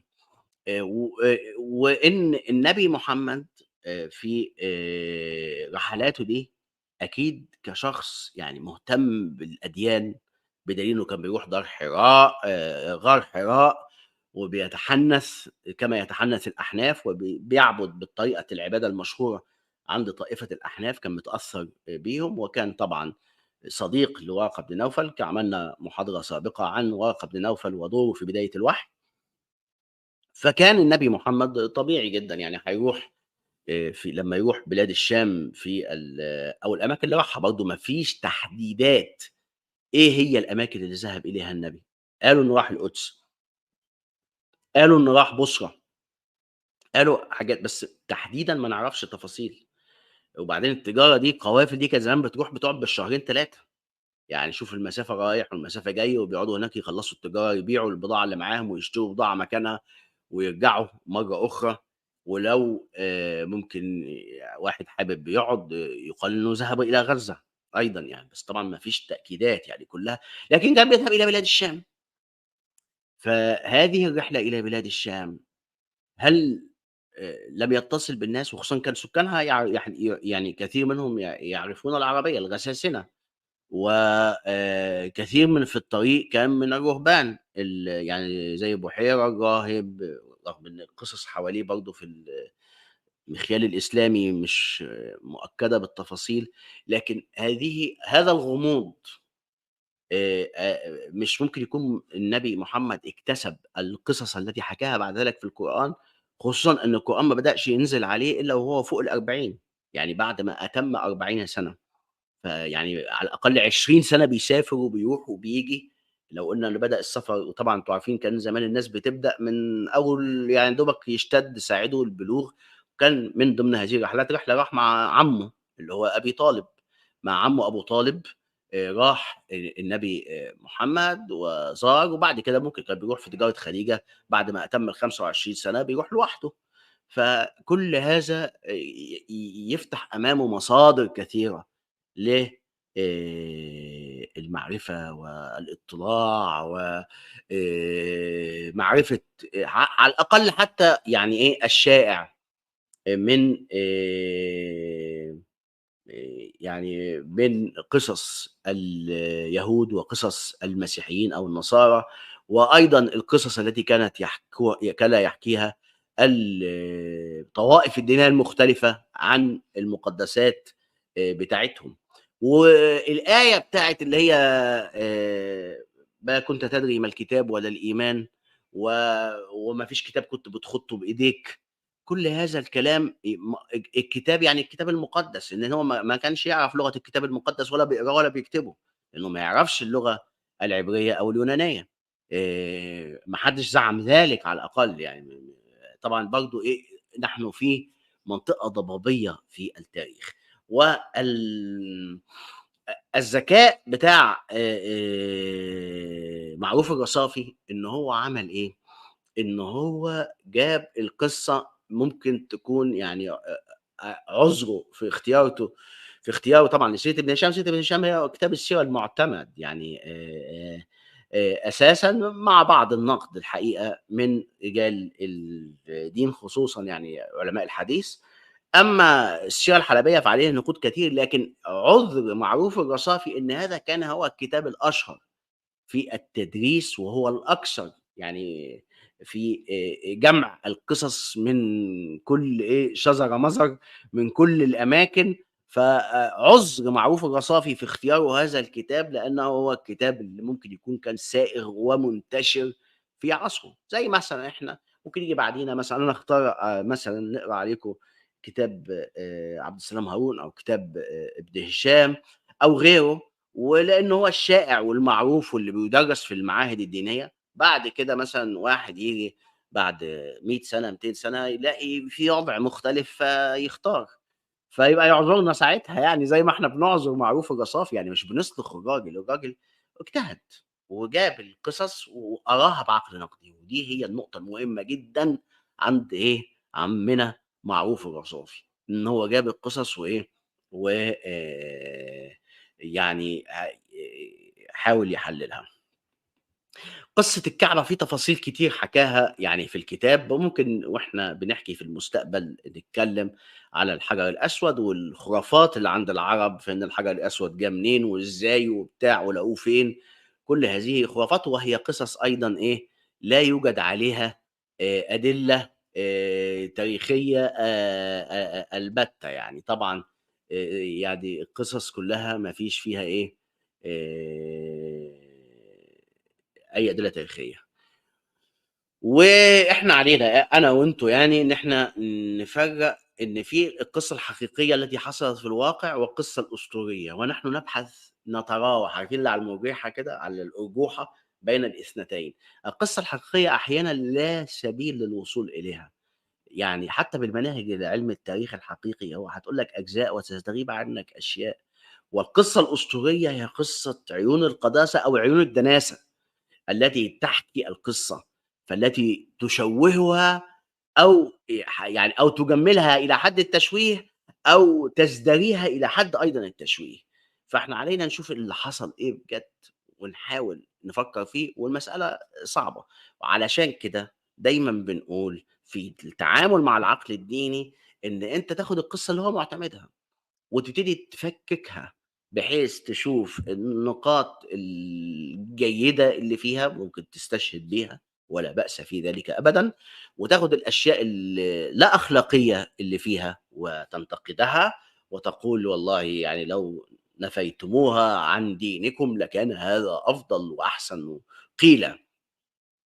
وقسم تالت هو لا معقول، خرافي، فتقول والله هذا خرافي ولا يوجد دليل عليه وأنه أقرب للخرافة وليس حتى الأسطورة إلى الخرافة المضرة منه إلى الأسطورة الجميلة أو الموحية، وساعتها هيكون في هذا تحليل مفيد جدًا للعقل الإنساني. آمم يعني دراسة الدين مهمة يا أصدقائي، ودراسة قصص الشخصيات العظيمة اللي منهم النبي محمد مهمة. والأهم من دراسة الدين أنا باقرر هو كاتب لكم أم لا، بس هي مهمة. دراسة خصوصًا الدين الفاعل والمؤثر كالدين الإسلامي أو الدين المسيحي، خصوصًا في المجالات اللي الدين المسيحي فيها مؤثر أو غير ذلك من الأديان. فدراسة الدين مهمة، ولكن الأهم من هذه الدراسة أنك تقراها لست بعين الباغض الكاره ولا بعين عاشق الولهان. تقرأها بقدر ما من العقلانية وتحاول أن تستعين بصديق لا بأس في ذلك. يعني أنا زي ما كنت باقول زمان يعني المؤسسات الدينية دي المفروض تأجر ملحدين بحيث يجيبوا ويردوا عليهم ويتناقشوا معاهم، يثروا العقل الديني ويعمقوه ويحسنوه حتى يكون أفيد للإنسان. هكذا أنا أظن. من الأشياء اللي هو عملها الوصافي ويعني اللي هي الأعراض المرتبطة بالوحي وكلامه عليها، لكن أنا شايف يعني تسرّع، وطبعًا بعض المستشرقين إنه الدِكّة اتكلّم على فكرة الوحي النفسي. يعني إيه الوحي النفسي؟ الوحي النفسي دي معناها إن أنا أحس إن أنا بييجي لي وحي، نتيجة هلاوس سمعية أو بصرية، نتيجة شعور ذاتي أنا مش كذّاب. يعني أنا باقول مثلًا قُلت لكم بعد إذنكم في الصالون أنا في الأستاذ قاعد فوق، في واحد قاعد فوق الكتب دي أنتم مش شايفينه، أنا باتكلّم معاه. فأنتم تقولوا الراجل اتجنن، إلا لو حد مؤمن بيّا ساعتها هيقول يا سلام جسمه سيقشعر وتبتل لحيته بالدموع.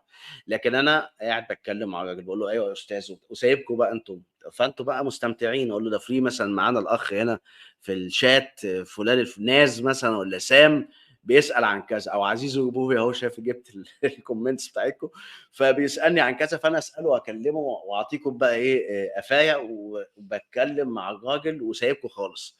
فساعتها أنتم بعضكم اللي مش مؤمن بيّا بقى هيقول ده الراجل اتجنن والّا إيه اللي حصل؟ اللي مؤمن ممكن يعني فعلًا يقشعر بدنه وتبتل لحيته ويشعر بعظمة هذا الشخص الخلفي. أنا ممكن أكون حاجة من 2، اللي هيفعل هذا الفعل هاكون واحد من 2، يا راجل نصّاب باضحك عليكم مثلًا لأي مصلحة، يا إما أنا صادق وفعلًا شايف شخص أنتم مش شايفينه، زي مثلًا إسماعيل ياسين في فيلم عفريتة هانم، كان بيشوف العفريتة اللي هي كيتي الرقاصة والناس التانية ما بتشوفهاش، فأنا باشوف شخص أنتم مش شايفينه. فهذا إيه، ممكن إزاي يتفسّر؟ هل ده مثلًا مرض نفسي؟ هل صرع؟ التسرع في التشخيص كما يعني سألت العديد من البروفيسورات أصدقائنا في الطب النفسي، تشخيص مريض عن بُعد صعب جدًا، هتبقى في الآخر احتمالات، احتمالات وليس أكثر ولا أقل.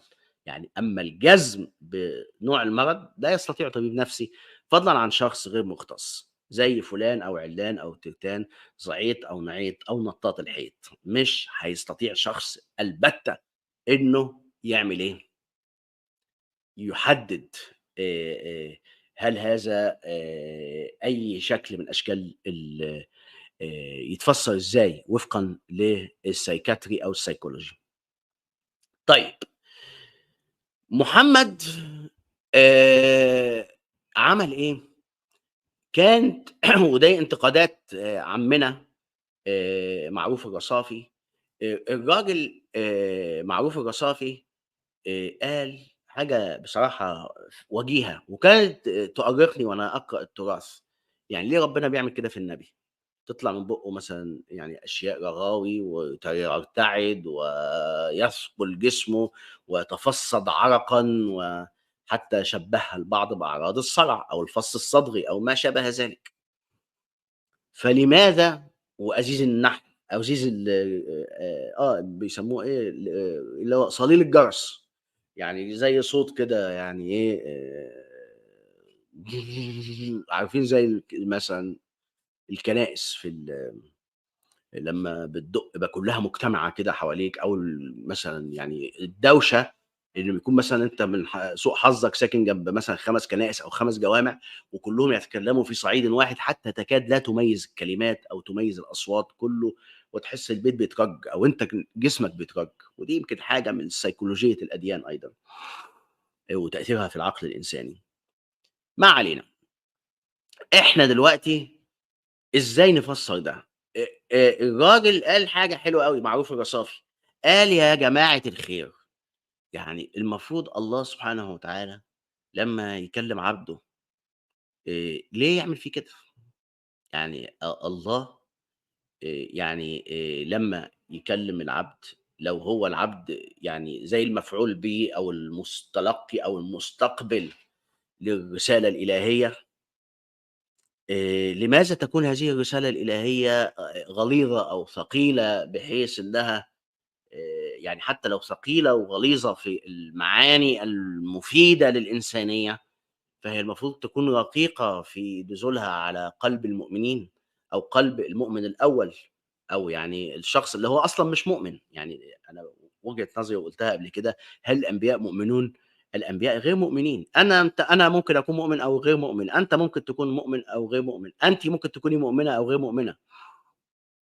أمّا النبي، يعني أنت مؤمن إن أنا باشوف الراجل اللي قاعد ورا ده، لكن أنا مش مؤمن أنا شايفه يا جماعة. يعني أنا شايفه وباسلِّم عليه وباقول له إزيك وبتاع، أجيب لك قهوة، تجيب لي قهوة بتاع مش عارف، ممكن يجيب لي هدية وهو جاي معاه مثلًا حاجة من الفواكه بتاعة الجنة، أشياء من هذا القبيل. ف حتى في بعض الأحاديث إن النبي هَمّ أن يقطف عنقودًا من الجنة، يعني ورأى العنقود متدلي أمامه والناس واقفين حواليه يعني بالمناسبة، أو خلفه، كان في صلاة أظن، يعني بغض النظر.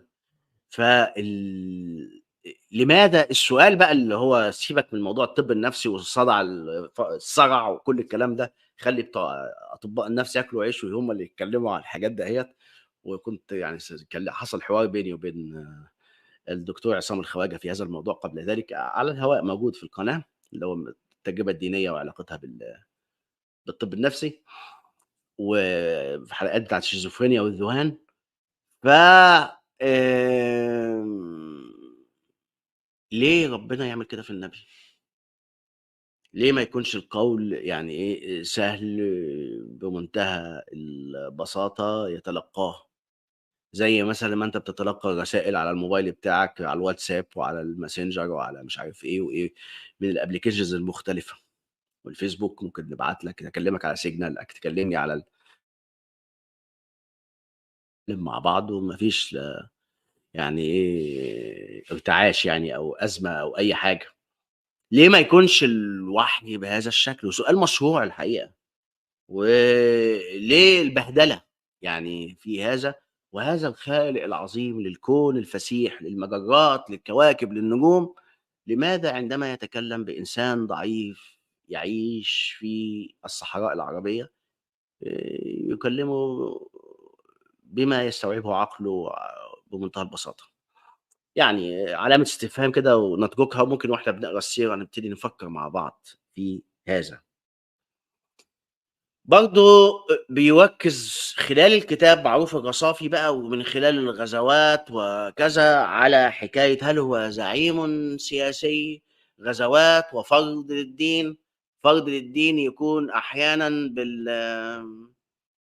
بالفلوس، ده في القرآن وشرعي، إن هو يجتذب قلوب الناس بالفلوس، يبعد الناس أيضًا بالفلوس. يعني اللي هي سهم المؤلفة قلوبهم، حتى تدفع أنت زكاتك، يعني تدفع صدقة عشان الفقراء والناس تعيش، فيأخذ الحاكم أو الوالي منها أشياء ليدفع، مثلًا ممكن تسميها رشوة سياسية، لبعض الأمم الأخرى أو بعض الناس عشان يألّف قلوبها للدخول في الدين. وكلنا نذكر يعني حاجات قصص في الدين كتيرة. واحد يقول له عايز كام خروف، فيدّي له كام خروف فيسلم. ويقول لقومه جئتكم من عند من يعطي عطاء من لا يخشى الفقر. ويعني بالفلوس وبالإيه، بالسياسة. الفرض الدين بالفلوس وبالسياسة وبالسيف. وحكاية السيف دي موجودة. طبعًا اتهموا معروف الرصافي إنه جابها من المستشرقين. يا عم أحمد شوقي بيقول الإسلام انتشر بالسيف. حسان بن ثابت بيقول الإسلام انتشر بالسيف. يعني سيبك من المستشرقين اللي عاملين لكم هس دول وتاعبينكم نفسيًا. بل الإسلام في قصة الإسلام أصلًا اللي بتحكيها يعني ولمّا هنقراها في الكتب هتعرفوا الكلام اللي أنا باقوله ده، وأكيد بعضكم عارف، يعني مش محتاج، العارف لا يُعرّف. إن القصة بتاعة الدعوة المحمدية لمّا راحوا مكة كانوا نحو ال100 رجالة قُل 200 يا عم. لمّا مات النبي كانوا مئات الألوف. أهل مكة كلّهم أسلموا قبل وفاة النبي محمد. وهذا الإسلام تم بناءً عليه. القرآن واللي شافوا إن القرآن معجزة، ودي النقطة هيتكلم عليها برضه معروف الرصافي في الكتاب، ويرى إن القرآن ليس كتابًا معجزًا بلاغيًا، ويقول الإشكالية بتاعة العقل الديني، إن هو مشكلة العقل الديني إن حاليًا دلوقتي كمان لا يستطيع الحكم. يعني أنا وأنتم جميعًا أفصحنا وأبلغنا، لغته مكتسبة. هو لا يتكلم العربية من بابا وماما، لا أنا ولا أنتم.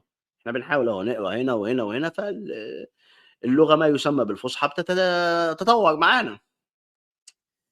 الناس اللي كانوا بيتكلموا بالفُصحى زي ما أنا باتكلم مع أصحابي على القهوة، باللهجة المصرية السكندرية الحلوة، بمنتهى البساطة، من غير ما أخش مدرسة حتى. لو أنا ما باعرفش أقرا وأكتب ولا درست ولا شيء، هاعرف أقعد على القهوة وألعب طاولة وأشرب شيشة وأتكلم مع أصحابي في الدين والسياسة والحب وكل حاجة. وممكن ألاقي أقول لفلان ده أسلوبه حلو في الكلام، وفلان ده أسلوبه وِحِش في الكلام. أو فلان بيقول شعر باللغة العامية بتاعتي حلو. يعني مثلًا زي اسمه إيه، أحمد فؤاد نجم الله يرحمه، وبيقول كلام حلو ويبقى مثلًا أحسن من كلامنا إحنا كلنا. ف الكفار بمحمد والمكذبين له وعدم المصدقين لحكاية الرجل الذي يقف خلفه ويكلمه وكذا، أو الملاك يعني، هؤلاء لم يؤمنوا من أجل أنهم سمعوا آية من آيات القرآن، كما حُكي عن بعض المسلمين أنهم كانوا يفعلون. يسمع آية يقول مثلًا طه ما أنزلنا عليك القرآن لتشقى، ويطلع كده يقوم يحلق حواجبه ويقوم قايل أشهد أن لا إله إلا الله وأشهد أن محمدًا رسول الله، والناس بقى تكبّر والستات تزغرط وكده وبتاع. هذا ما كانش بيحصل بهذا الشكل، على الأقل في الغالبية الغالبة من العرب ومتحدثي العربية.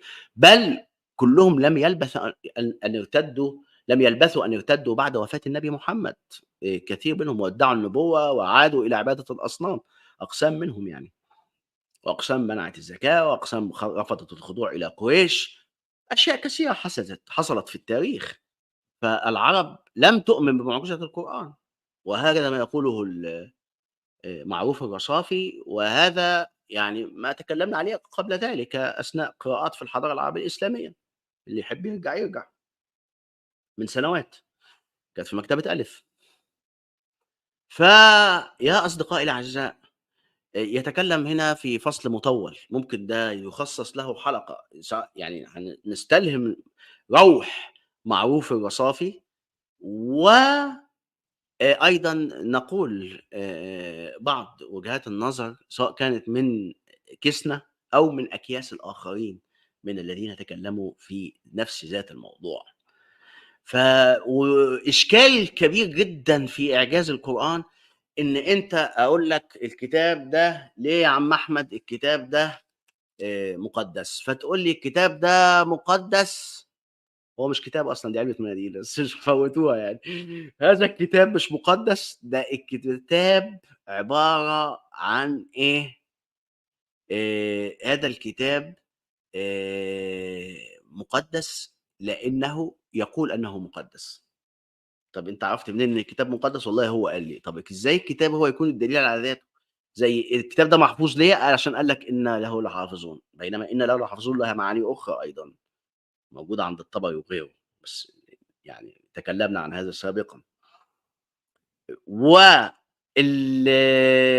طيب لماذا هو مُعجز؟ لأنه تحدى العرب، ما هو العرب قالوا لو نشاء لكنا مثل هذا، حتى داخل الكتاب، داخل نفس هذا الكتاب العرب قالوا لو نشاء لكنا مثل هذا إن هذا إلا أساطير الأولين، هكذا قالت العرب. فلماذا أنت أيها العقل الديني تُسلَّم بغير المُسلَّم به ممن شاهدوا الرسول وعاشروا التنزيل، أو عاشروا الرسول وشاهدوا التنزيل، شاهدوا القرآن وهو لسه آية وآيتين لغاية ما بقى 10 آيات، لغاية ما بقى 100، لغاية ما بقى في صورته الأخيرة التي صنعها عثمان بن عفان في مصحف عثمان. فهذا الأمر صعب، وهذه الصعوبة تتضاعف إن العرب، حتى العرب الأقحاح حاليًا اللي هم أهل الجزيرة العربية، لا يتحدثون العربية الفصحى، لا يتحدثون إيه، العربية الفصحى. لماذا لا يتحدثون العربية الفصحى؟ لأنها ليست لغة أمهاتهم وآبائهم، لابد هي لغة مكتسبة، يتعلمها في المدرسة، يعرف بقى يروح يقرا أشعار بتاعة عمنا معروف الرصافي أو أحمد شوقي أو المتنبي أو للصبح، ويبتدي بقى يبقى بليغ وعظيم. فهذه هي المشكلة بالنسبة للقرآن الكريم. ما هي أكبر معجزة من بعيون معروف الرصافي؟ يعني هتقمّص معروف الرصافي وروحه هذه الليلة. الراجل معروف الرصافي بيقول أكبر معجزة للنبي محمد ليست القرآن، ولكن إخضاعه الناس بالسيف والسياسة. مما جعله عظيم من عظماء البشرية وعبقري من عباقرة البشر، استطاع أن يوحد العرب ويخضع الروم والفرس في خلال جيل واحد أو جيلين. يعني جيله لأن حصل إخضاع، فعمر بن الخطاب، أكنه أخو الرسول الصغير، يعني بينه وبين الرسول في السن 10 سنوات أو نحو ال10 سنوات، يعني عشان ما حدش يمسك لنا على الواحد.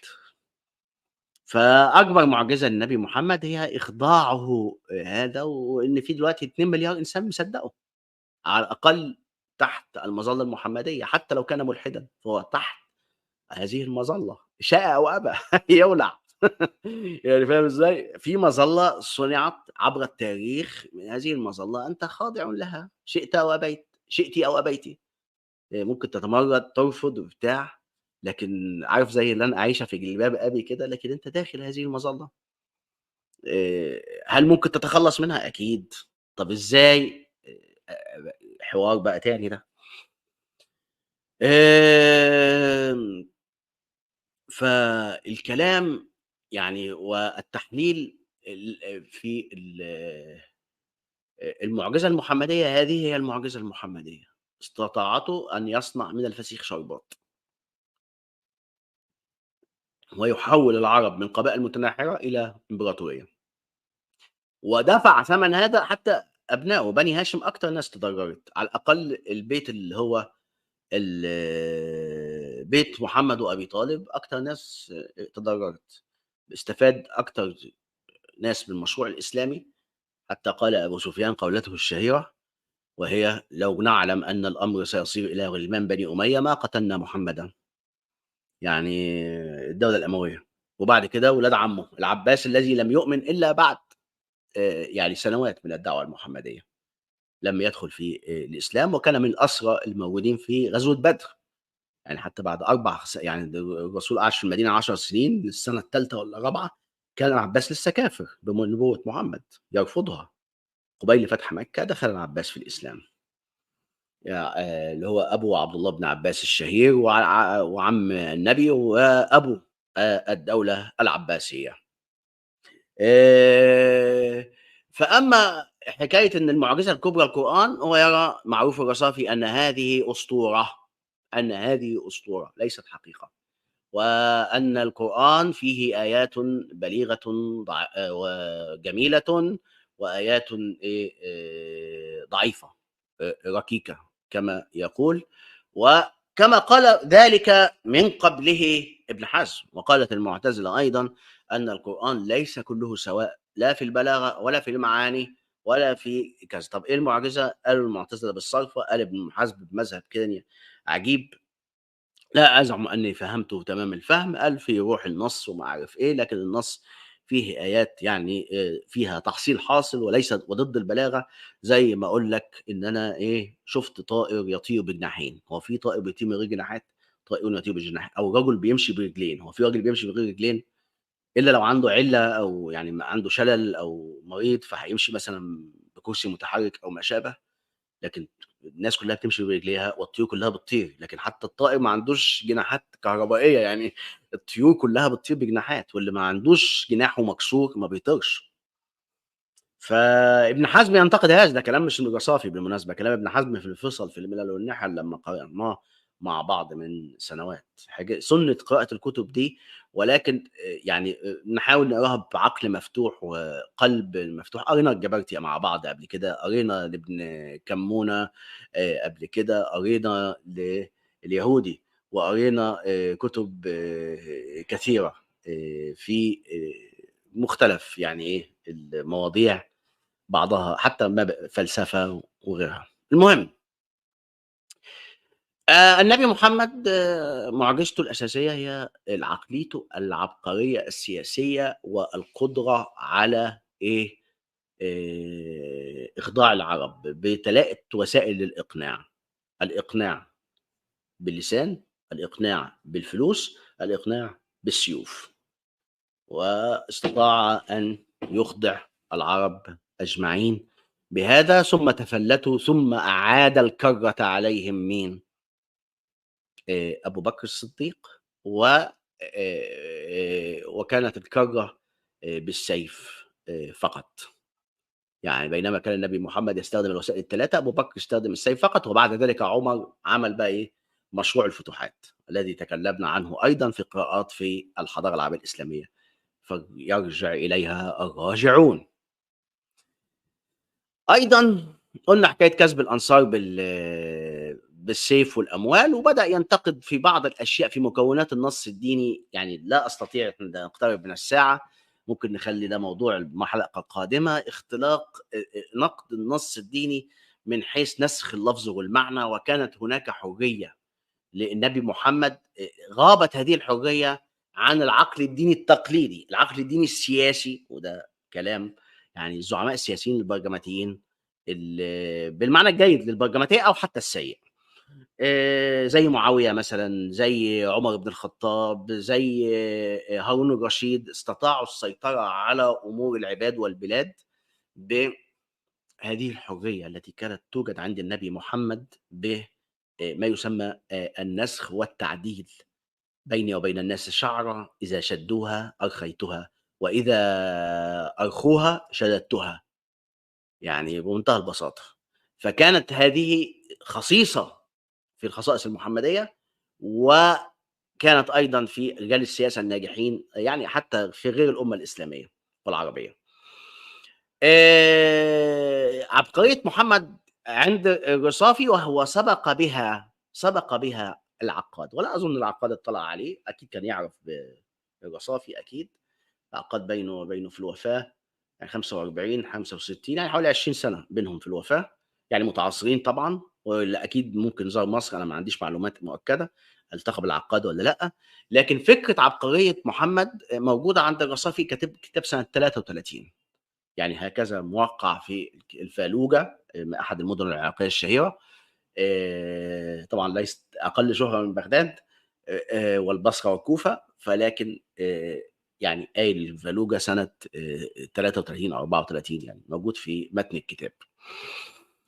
عبقرية محمد عند الرصافي زي ما ذكرناها. هل تأثّر وده ممكن يعني قالوا بعض المنتقدين للكتاب، هل تأثّر بالأتراك وعِشرته بينهم وهم مسلمين، يعني أبناء للحضارة العربية الإسلامية والدين الإسلامي، حتى العلمانيين منهم؟ يعني أنا باقول لكم الرصافي ده كان شيخ، يعني كان اسمه الشيخ معروف، لو فضل مستمر على المرحلة الأولى من حياته كان اسمه إيه، الشيخ معروف الرصافي، أنتم تقولوا كده فضيلة الشيخ للمؤمنين منكم يعني يقولوا فضيلة الشيخ معروف الرصافي، زي ما بتقول مثلًا فضيلة الشيخ الألوسي، فضيلة الشيخ الرازي اللي هو الفخر الرازي، الطبري وهكذا، كان هيبقى من هؤلاء يعني الناس.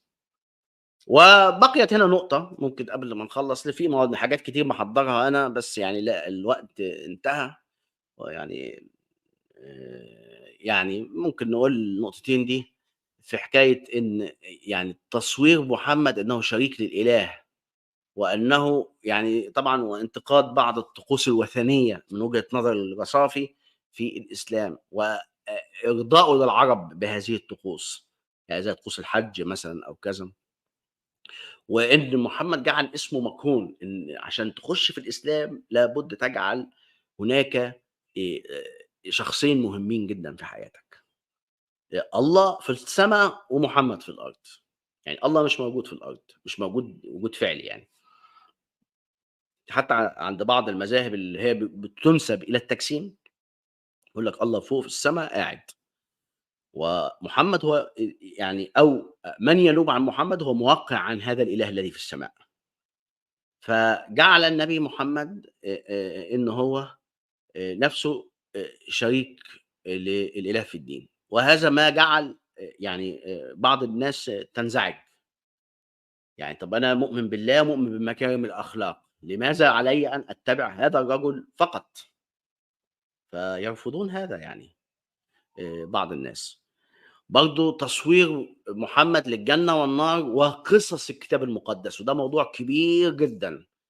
يعني أنا باشير إليه وأنا باشرح التوراة والإنجيل، وهذا هو الهدف من قراءة الكتب المقدسة، نشوف العقل الديني بيفكر إزاي عند غيرنا وعندنا،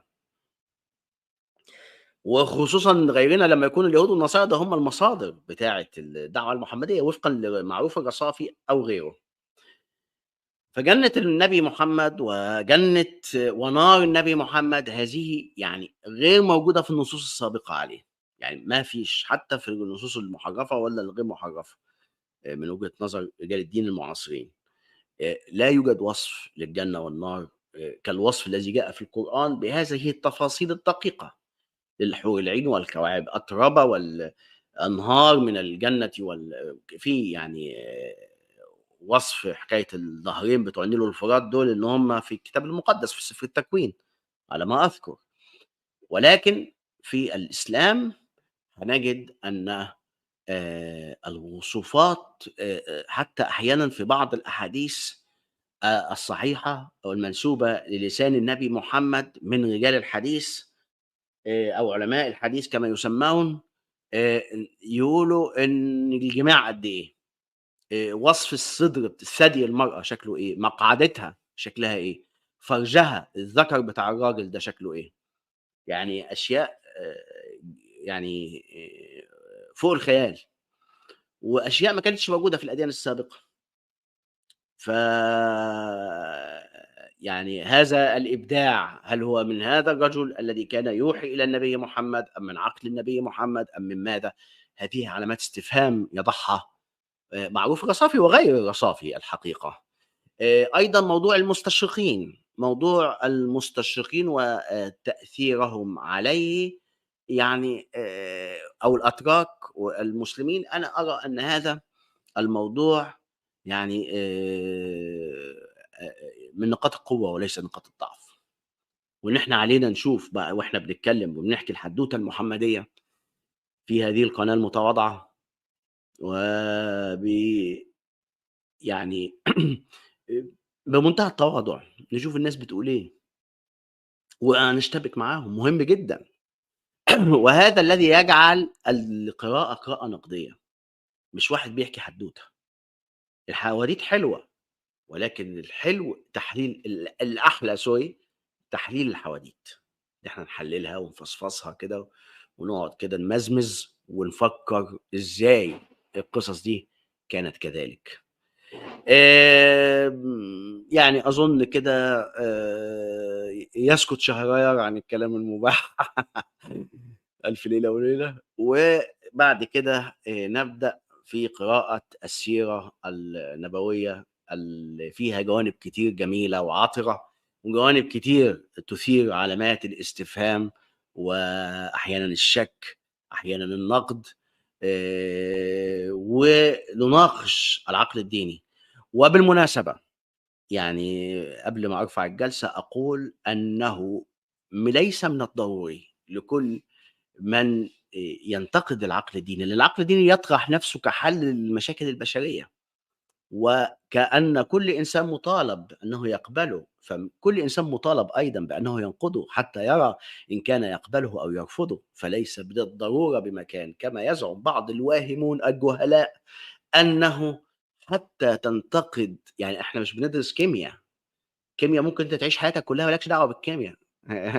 الكيميا بالمعنى العامة اللي هو يعني المخدرات، أو بالمعنى الخاص اللي هو علم الكيميا، يعني لا بالمعنى عند العوام ولا عند الخواص، ما لكش دعوة بالكيميا خالص. وينفع تبقى حياتك ناجحة، تفتح محل مثلًا، تبيع عطور، تعمل فطير، تعمل أي حاجة. الدين غير الكيميا والرياضيات وغير العلوم السياسية. الدين ده أنت مخاطب بيه، عليك أن تتخذ موقفًا. ليس يعني أنت عارف ساعات الجواب بيبان من عنوانه. يعني حتى البعض ييجي يقول لك إحنا يعني نصارى دينهم فيه 3 أقانيم، يعني هو أخد label ورفض الدين كله، بينما هو لو هيدرس الكتاب المقدس ويعيش بقى في الدهاليز بتاعته، يعني في رهبان وقساوسة بيضيّعوا سنوات عمرهم وممكن ويقول لك أنا لسه باتعلم. نفس الشيء ييجي يعمل label على الهندوسية كديانة ويقول لك بيقدّسوا البقر. طب ما أنت بتقدّس حاجات تانية يا عم، يعني والّا البقرة بتاعتهم يعني إيه، هي يعني مظلومة ومحتقرة، بينما الخروف بتاعك محترم. فيعني لا تعايرني ولا أعايرك، الهَم طايرني وطايلك. فأنت من هذا المنحى مهم. أما لو واحد هيجعل نَفْسه مثلًا مفسِّرًا للقرآن أو مفتيًا، فهذا بقى في ناس بتدّي الشهادات دهيّة. لكن مسألة قبول الدين ورفضه ونقد القصة الدينية كلها، ده مطالب بيه كل الناس، على الأقل وفقًا للعقل الديني ذاته، وليس وفقًا لكلامي أنا. يعني أشكركم، آكل النهارده سمك، وكويس الواحد ما نامش يعني.